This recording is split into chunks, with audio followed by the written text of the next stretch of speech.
Sa ganitong halos subad na kalagayan ni Jesus, naroon ang labis na pagdadalamhati at pagdurusa ni Maria, ang kanyang ina.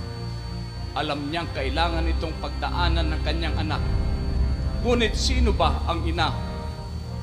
Ang kanyang nakayang tingnan ang pagdurusa ng kanyang anak na kanyang dinala sa sinapupunan at inalagaan niya mula pagkabata.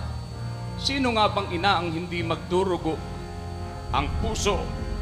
Nakikita niya ang panlilibak ng mga tao habang nakapako sa krus ang kanyang anak. Ang parihong ang mga tao na nakakita ng mga himala na ginawa niya. Kung ikaw si Maria, ano ang mararamdaman mo? Anak ko! Anak ko!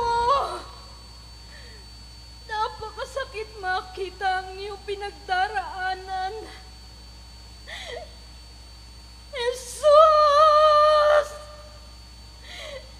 Narito ako, anak! Narito ako!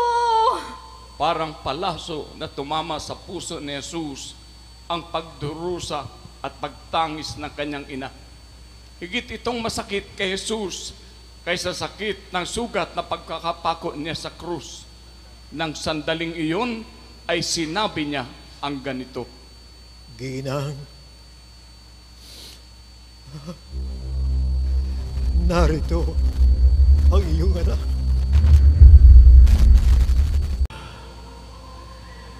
Hindi ba't ikaw ang Mesiyas? Iligtas mo ang iyong sarili, pati na rin kami. Bumaba ka riyan sa kinilalagyan mo. Kalagan mo rin kami.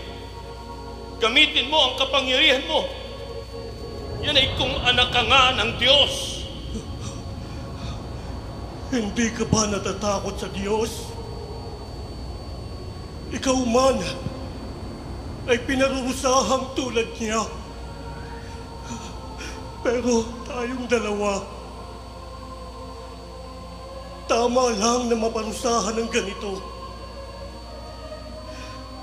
Tayo'y nagkasala at mga kriminal. Ngunit ang taong ito ay walang ginawang masama. Nagpagaling siya ng mga may sakit.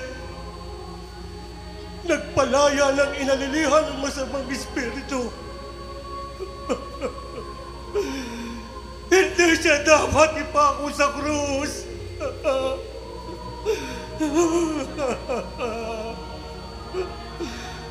Alalahanin mo ako kapag naghari ka na. at sumagot si Jesus, Sinasabi ko sa iyo,